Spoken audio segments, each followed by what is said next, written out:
Hello, everyone. Welcome to LeetCode problem of the day for Friday, April 19th. Today's problem is the number of islands. It's a LeetCode medium.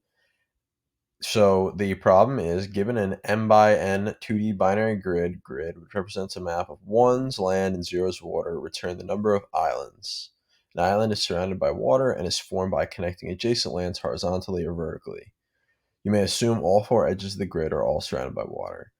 Then we have our examples here. So basically, we're trying to find the groups of ones that are connected and count how many of those there are, right? So in this case, all these ones are connected, and that makes one island, so the output's 1. Here, this group of 4 ones is connected. Even though this one right here looks like it's connected, we only care about horizontal and vertical connections, so diagonal connections don't count. So in reality, these would be one island, these 4 right here.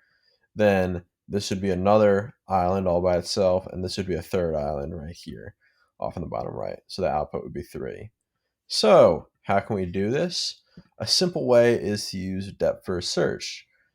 And the way we would do that is we would loop through every element of this grid, right? One by one, go through every single spot in this grid. And if we encounter a piece of land, then call a recursive function to look up, down, left, and right to find all the pieces of the island until you reach water or out of bounds on all sides.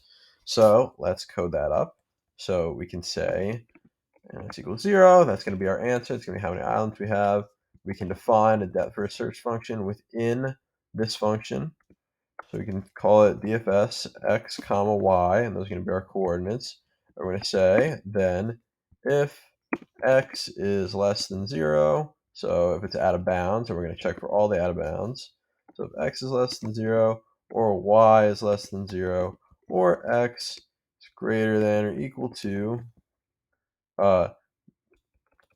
len grid 0, right, because that's the x dimension, or y is greater than or equal to len grid, because that is the max coordinate, or one further than the max coordinate in the y dimension, or if we're at a water that's within the boundaries. So we'll say, or grid y x, so that's our grid coordinate, that's equal to a 0, a water, then just return. Let's exit our function. Otherwise, then we want to say, make a recursive call up, down, left, and right.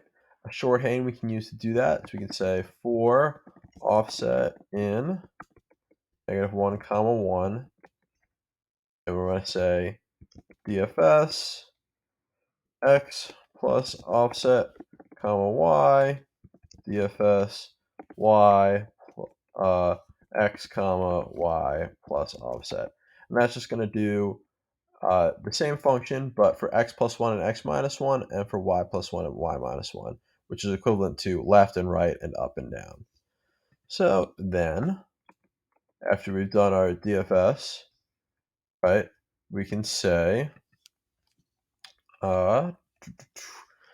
we want to find our answer by looping through this grid and checking every single square to get all the total islands. So we can say for y in range len grid, for x in range len grid 0, and this is just the way that you loop through a 2D matrix, right?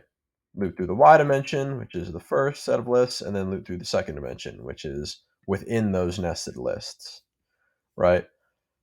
So we loop through the list, and then we say if grid y x, so if our current cell is equal to a land, then add 1 to our answer, right, because we found an island, and now we want to say call DFS x comma y, right? Call our depth first search function, and then we want to return our answer. Now the one thing that we want to do that I didn't do earlier is we want to make sure that we are not revisiting these nodes. How can we make sure that we're not counting an island more than once? Well, let's turn our islands into waters, right? So if we say grid y x equals 0, we've turned the land into a water, so we know that it can't be counted accidentally as a second island.